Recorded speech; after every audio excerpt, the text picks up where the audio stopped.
Hello, everybody. Welcome to another episode of Unlocked, where we talk about unlocking the potential of you, the people you work with, and the people you do life with. At the time of this recording, I'm offering all of you, yes, my lovely listeners, a free 15-minute communication coaching call. You come with some kind of communication problem, and I give you a solution. My calendar link is in the show notes, so check that out.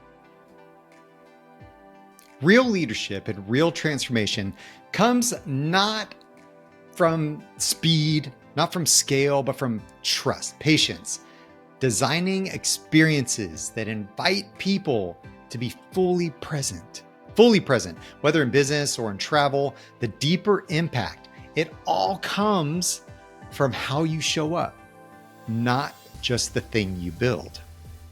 This is what we're going to talk about today. Zach Smith is the founder of anywhere.com.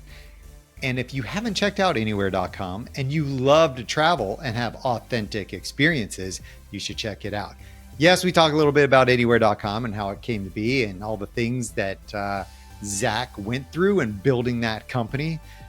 But what we really want you to understand is what it means to have real transformation inside your culture, and the things that you're doing in leadership and in life to have authentic experiences and designing those experiences intentionally.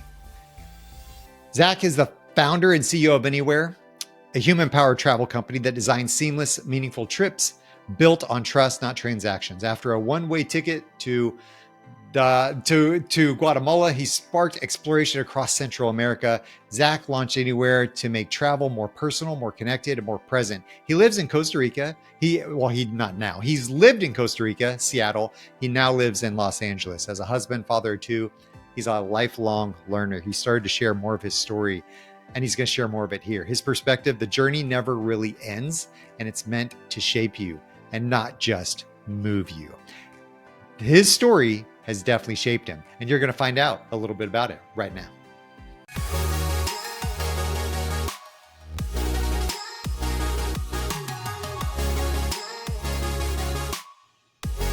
All right, Zach, here we go, man. You're going to give me every travel deal that I have ever wanted on this show, and I'm never going to want to go anywhere else, right?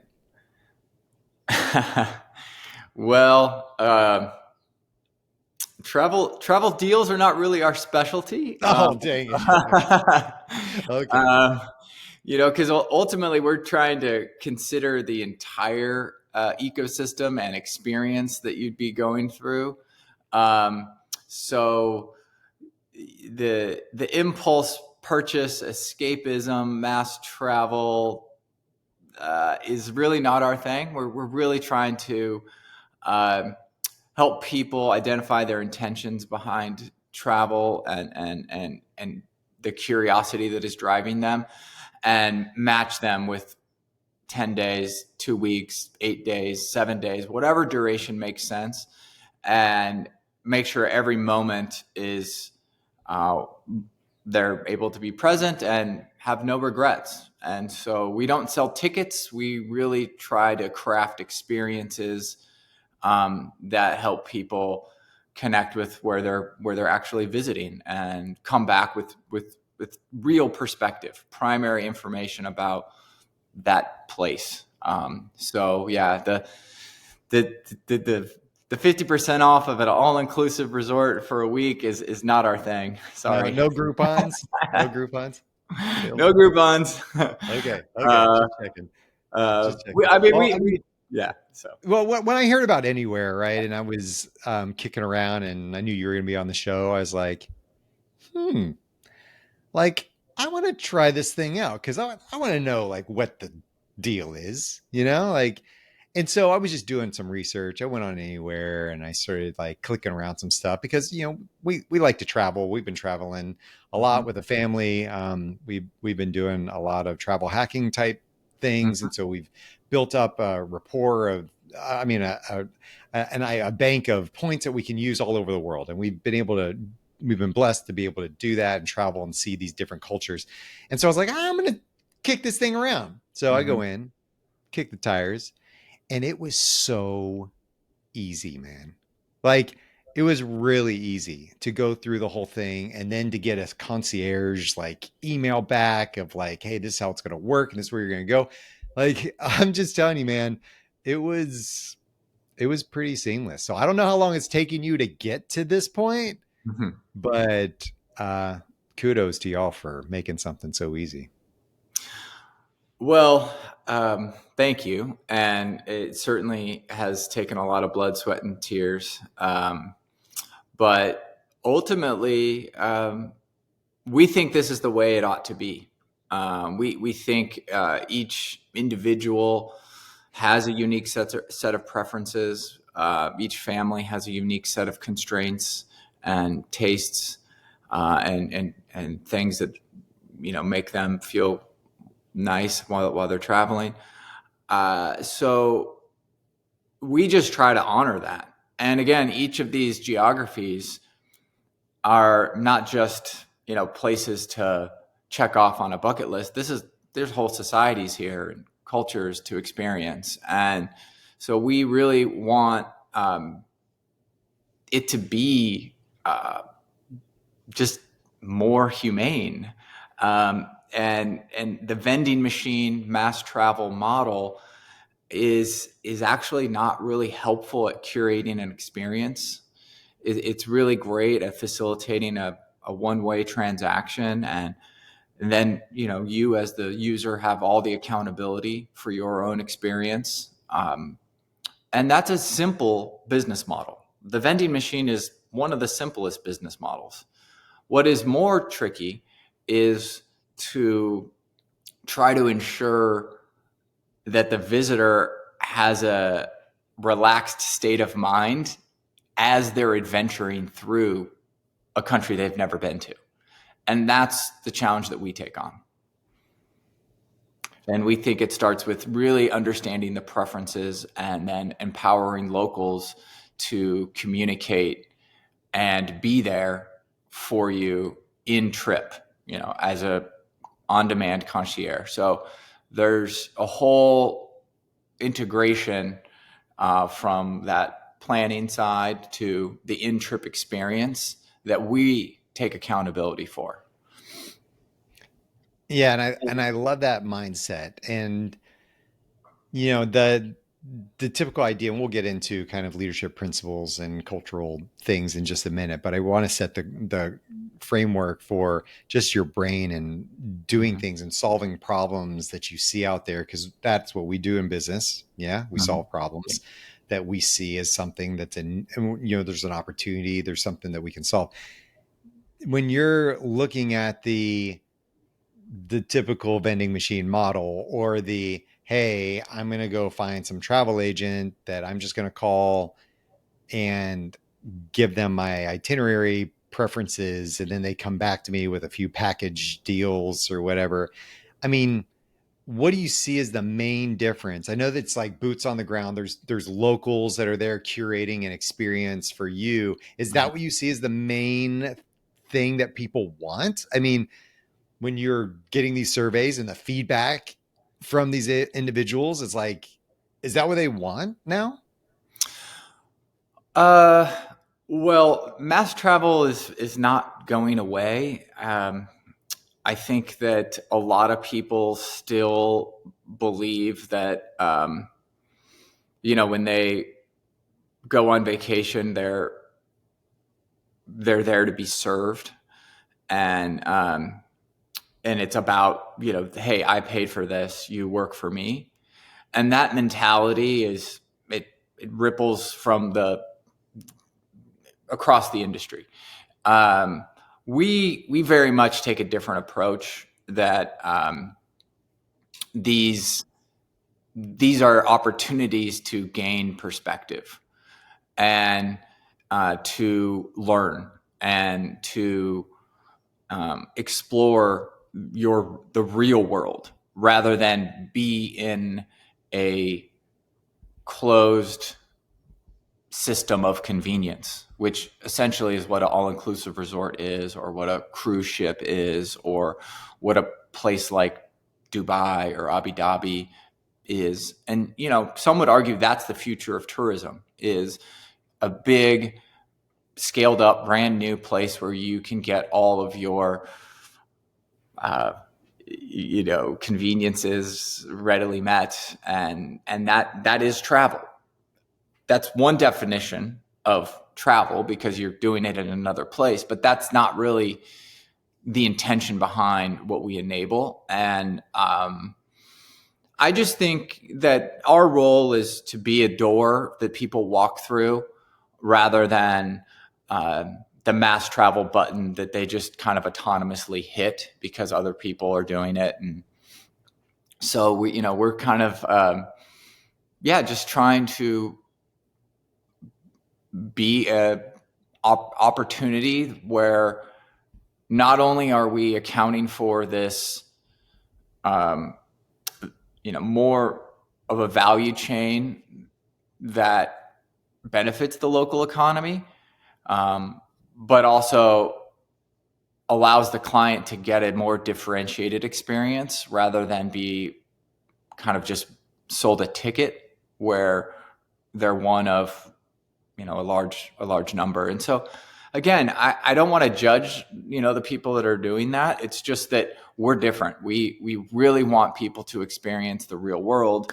We really want them to come away with more perspective and confidence that they can go and explore the world safely when they have a trust network that backs them up, which is pretty much what we've established, and what we pride ourselves on as being more than just a travel agency, more of like, we are a trust network ready to enable this client to go where they want to go, how they want to go, and we match them. And it's pretty win-win-win. So when you were building this model, where are you now versus where you were? Like, how much have you scaled up? How many destinations are you in? How many, different people do you work with within your network? Give us the scope of the business first, and then I'll ask you, further on why I'm asking that. Sure. Yeah. Well, this business was very much an organic process from the beginning. I originally just was traveling through Central America after I graduated, and then from university, and then I had a few serendipitous encounters. Ended up working for a guy in Monteverde, Costa Rica, which is this cloud forest area, really, really beautiful. And I just got a little taste of tourism, like what it is, how information helps the visitor make good decisions for when they're going to actually be there in the country. And so I learned a little bit about how, the business model worked with different hotels or transport companies. And so I piqued my curiosity, and I ended up, this is way back in 2005. So I ended up deciding that I wanted to buy a couple websites that had a little traffic. And I didn't tell my family, I didn't tell anyone else. And here I am on an aerial tram going through the rainforest, and this person across from me is on a vacation with his wife, and he's like, "Hey, what are you up to?" And I just decided, why not tell the stranger what I'm up to? Because I kind of have an open mindset about this stuff. And he is my business partner today. He happened to be a software engineer on a trip, interested in heading down to Costa Rica, maybe at a future date. And so that catalyzed an opportunity to start Anywhere Costa Rica, which was the primary expression of what we wanted to do, which is anywherecostarica.com was a online guidebook with trip planning and booking associated with it. So just a one-stop shop to get what you needed to know as a potential visitor. And so we built hundreds of hotel and tour operator relationships around the country. And the whole idea was that no matter what budget range you were in, ultra luxury or mid-range or premium, we would have, a relationship that we could utilize to match you with what you wanted. So we started just building all those relationships, and it worked out very well. That website got a lot of traffic, and over the years it became really a standard for the country. And then we got ambitious and started adding more countries and independent websites, anywhere Guatemala.com, anywhere Peru.com, anywhere Ecuador.com, etc. And then we got ambitious again and said, well, we don't want to have all these websites. We want to just have one. And so in 2016, we flipped the switch and did a 10,000 or more pages 301 redirect to anywhere.com. And so we thought we had a real mandate from to express this form of travel. Google liked it. Our clients loved it. The trip experiences were great. However, and the SEO experts said, hey, you guys are going to really amplify your presence by doing this consolidation. And the complete opposite thing happened. We lost almost all of our in-market traffic. We were expecting a short-term penalty of 30%. That's what everyone said. But it ended up being a full penalty. We got page sixth. And so all of our in-market audience basically vanished. And we had to just scramble to maintain our volumes, so a lot more paid traffic. And that was difficult, but we still managed to get through it because the customer experience is really what we're all about. The publishing and all the kind of tricks and things you do to try to show up in the right search engine, it wasn't really what I wanted to be doing with my time. And we saw that the more we worked on it, the worse things became. So anyway, long story short, then COVID happened. Everything went to zero. And we had to just be patient and wait for people to be able to travel across borders again.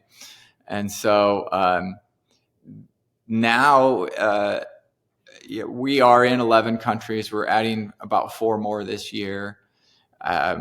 We have more efficient ways to do that than we did before. And so we feel like there's not really a pressure to do it at a certain speed and a certain amount of time. We believe that we're building the right types of relationships, and and we're adding geographies, in line with our client base. So, I think this year we will be well over 10 million in sales. And in travel, that's actually not that much. We really, are built to be much larger than that. But again, we're taking our time and have kind of just believed in this long-term approach. And so we feel like we have all the tools and the primary information around our marketplace that we can just steadily move forward. Yeah. When a person in business hears that story, maybe they didn't go through specifically exactly what you went through, those specific things that happened to you. But what I want to understand from you is through that story, through your growth, through the hiccups that happen, that is business. That Sure. is the world of growing a company. That is whatever issues you're going to have them. When you went through those things, it's really easy to shift. Well, easy. I say easy. Mm-hmm. It'd been, that would have been like, whoa, dude, you're in the travel industry during COVID. Mm-hmm.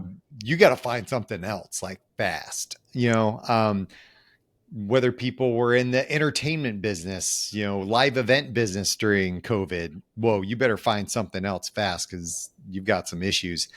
Hospitality, whatever it was, but you didn't do that necessarily. What message do you have for businesses that are out there that will go through stuff? It's not a matter of if, but when. And when it happens, what sustained you through that? And what's your recommendation or advice to other people? Well, number one, survival is the name of the game. So that challenge that shows up, that obstacle that shows up, is a test. And again, the amount of thoughts and stress and things that show up when you're put in those circumstances, I mean, they leave a mark. There's no doubt about it. They leave a mark. But again, I do think that they are ultimately a form of test. Can you sustain this? And maybe you're not meant to sustain it. I felt like we were meant to sustain it. We made choices, not to leverage our business, not to go after mass scale, not to involve, too many cooks in the kitchen. So, we just had to tolerate that pain for a while. Me and my partner. On a personal level, I had. We had a daughter during COVID, so I did have family distractions, which was helpful. We took some road trips and went on lots of hikes. I mean, there just wasn't much to do. So I was able to renew some of my energy in that way. But ultimately, when you're trying to make the ideal real, you just have to be patient. And these tests that show up give you so much additional perspective about what you're made of, what you can tolerate. And so I do think that in a weird way they're necessary. Yeah. They shape us. Yeah. That's for sure. Not fun. Yeah. You got that right. The value system you hold has helped shape your company vision, has helped shape you. All of our values shape who we are. They're those deep ingrained things that should be, our bumpers in the bowling alley of life to make sure that we're not falling in the gutter. What are some of your values that have held you straight and strong? Well, for on me personally or on the business side? I mean, they're kind of similar. Well, here, let's talk about that. Yeah. My belief is that, especially with a company like yours, I believe that the company values will be a reflection somewhat of yours and your partner's values. But I don't know. I find it really hard to run a company where my values aren't partially integrated. I mean, if you got a different idea about that, let me know. But yeah, well, I guess, yeah, there's definitely some childhood things that I think helped, but ultimately they have kind of distilled down into, we value the individual. We value you as a unique expression of your own humanity. And so that is certainly a fundamental value that, we are all connected in some way, but we're also unique in many ways. And that's a good thing. And that's something that we want to account for always, in relationships that we maintain with clients. And then, of course, like range of, relationships we have in our personal life. I mean, we all have unique perspectives in our life that show up, and I think that's great. Um, I think connection is the other core one. I mean, we really are trying to be a bridge between cross-cultural connection, also connection that occurs during travel between family members. Um, I think it's such a unique experience to be in a faraway place for 10 days with your core people, and then you're also, having opportunities to bump into people that are maybe quite come from a different, culture, different language, and you start to appreciate that, connect with that, and it just, I think, really broadens, the joy for life in some way when you can have unique and new connections that start to show up or to deepen a relationship. And then the world as adventure. I really believe that this world is meant to be lived. It's meant to be explored. It's meant to be better understood. And so I'm an eyes up kind of guy. Like, yes, I have to do things on the phone and on the computer, but I really, prefer not to be in front of the computer or looking at a screen. I'm an eyes up guy. I want to meet people. I want to be outside.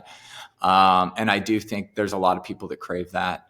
And we just want to give them those, really like highlight moments in their life where they get to go and, do really cool stuff. We're gonna let's play this little game real quick. So I wrote down some keywords that I've heard you say throughout this thing. Uh-huh. Okay. Yes, they apply to travel. Yes, they apply to you as an individual. Yes, they apply to your company specifically and what you've built and what you've done and kind of your goals. So gain perspective, learn, curate, opportunity, um, unique Mm-hmm. expression of you, connection, adventure. Mm-hmm. When I think about these words, I Mm-hmm. go, well, shouldn't every company, whether you're a million, 10 million, a billion, shouldn't you be creating all of that? Like if I worked for a company that where I could gain perspective and learn, where there was curated experience, where I had opportunity for growth, that valued the unique me, that created cultural and family dynamics of connection and adventure, a sense of adventure, like this, even the mindset, the concept of that. I mean, wouldn't I want to work there?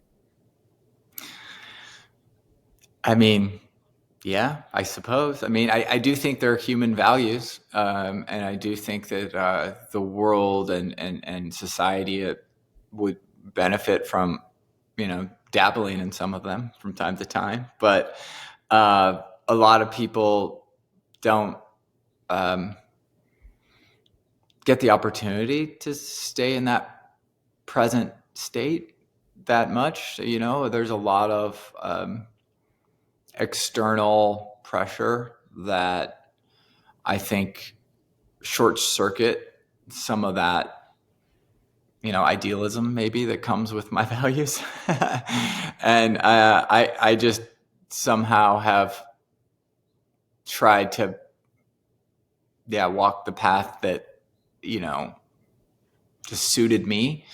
And it is maybe a little counter positioned to, um, the quarterly reports or you got to get, 10% growth month on month in order to, generate the next investor round or whatever. I mean, I don't believe in all of those things as being the most important use of your time.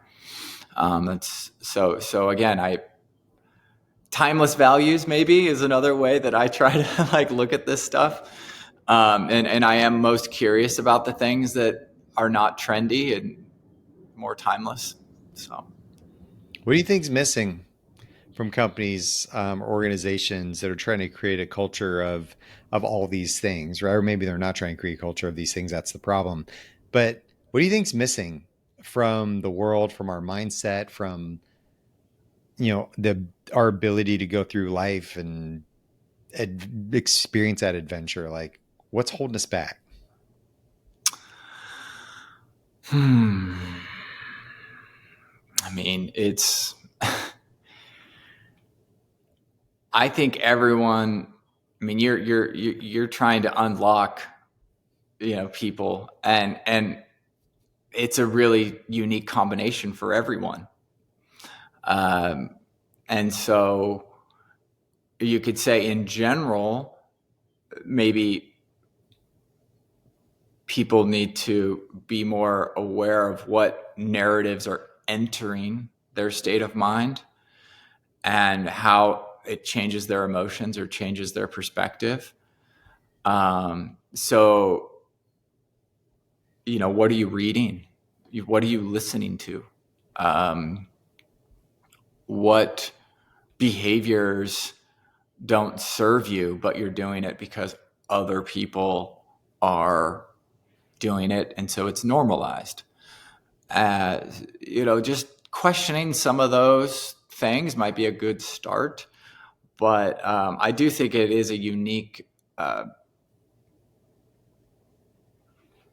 combination that everyone has to kind of determine that, what works. And again, I think it's all about getting to this point where you can make the next best choice, because we're stuck with making lots of choices in this world, like many, many, many, many, many choices that have led us here, that will lead us, along in the next stage. And you just want to try to make the next best choice over and over and shift course if it doesn't feel right. But trusting your gut, trusting your intuition, reconnecting and remembering who you are and what values stick with you. Yeah, I mean, it's again for everyone to kind of unlock their own best version of themselves as a process. I will send you $4 for every time you say unlock. Well done, sir.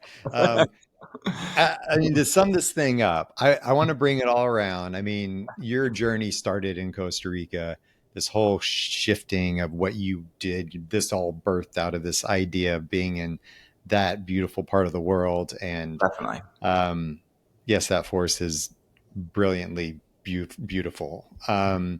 Explain the idea of Pura Vida for all of us, and like just that mindset. I think it's so interesting. It's, the Costa Rica idea and where it comes from. Give us that at the end of this, and I want to end it on that point. Yeah, I mean, they really have a way of communicating among themselves where Pura Vida is kind of that phrase that it's like, I see you.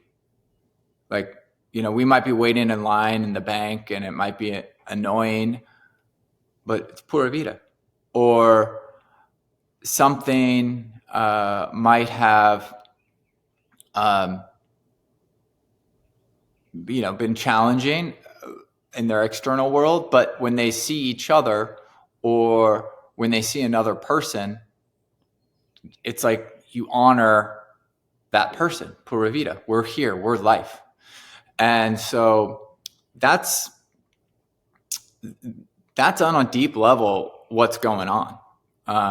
And I guess one of the things that has always motivated me is for a visitor just to have a bit more perspective, not only of Costa Rica, but if, when they go to Mexico or when they go to Peru or when they go to Vietnam or when they go to Ecuador, that they see the people as conscious, aware, family oriented, friendly, open, welcoming.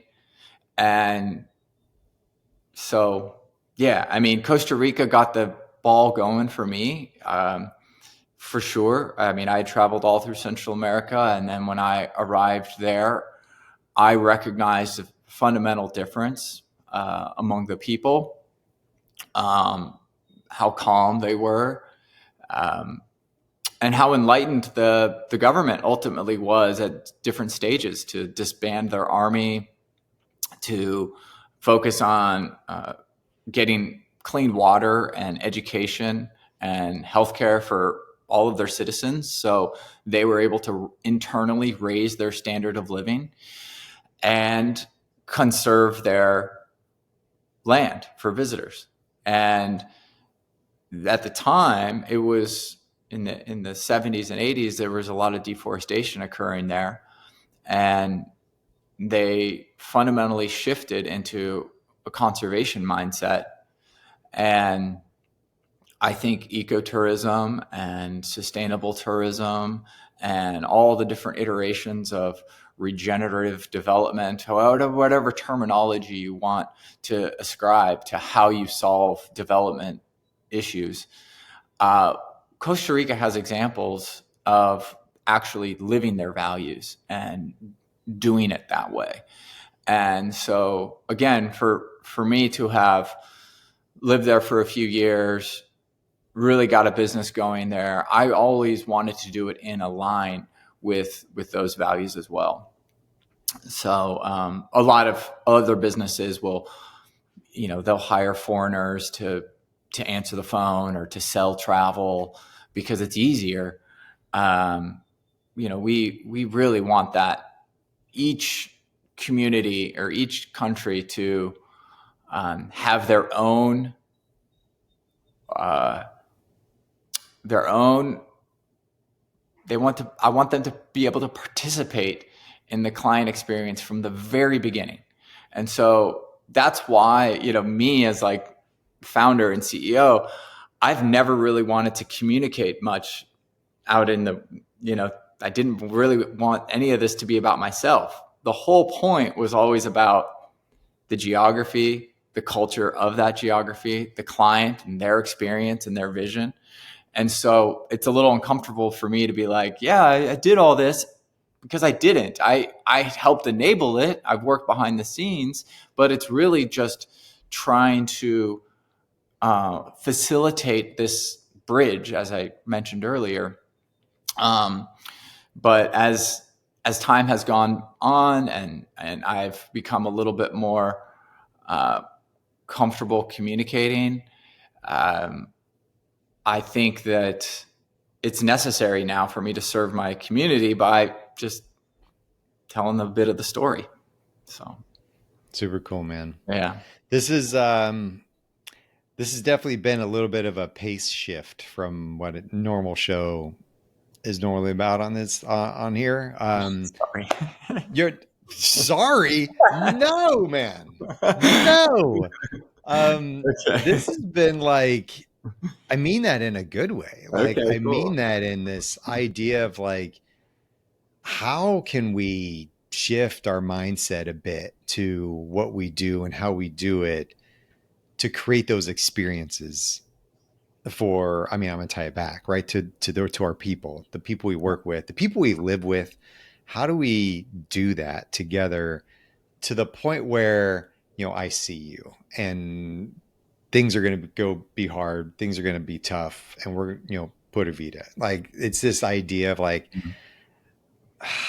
how do we create that in our own lives instead of just being hunkered down on that next quarterly report that some of us frankly have to hit, Yeah. and those Yeah. sales numbers and whatever. So, but if we can have this mindset a little bit more of catering those experiences to be more authentic, more adventurous, I think that there's a lot of growth for all of us. So, um, you know, anywhere.com, people can go there and check it out.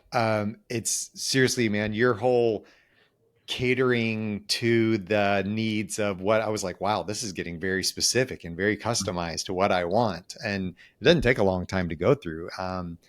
People can check that out. It's really smart the way you've built that thing. So anywhere else, if people want to talk to you, people want to get in touch with you, what do they do?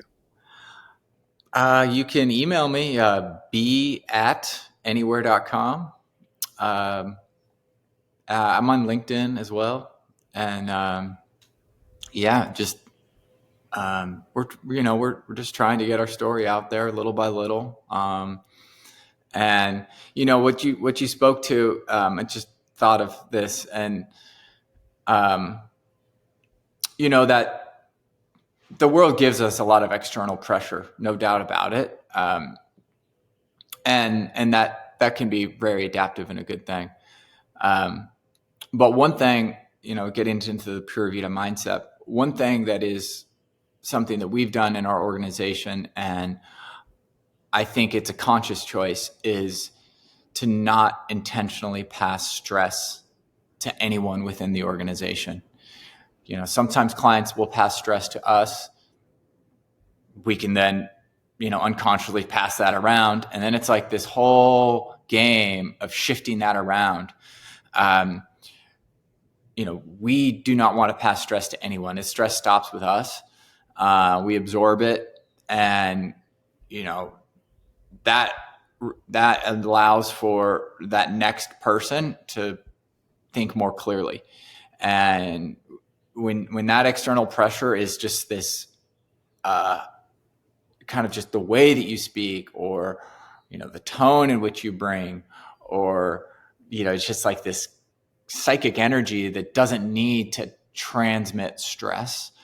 I think that is one thing that organizations, if not all of them are capable of that, but if you're in the information in business, or if you're in a lot of different organizations, it's like, just be a little bit more sensitive about how you're pushing that message out.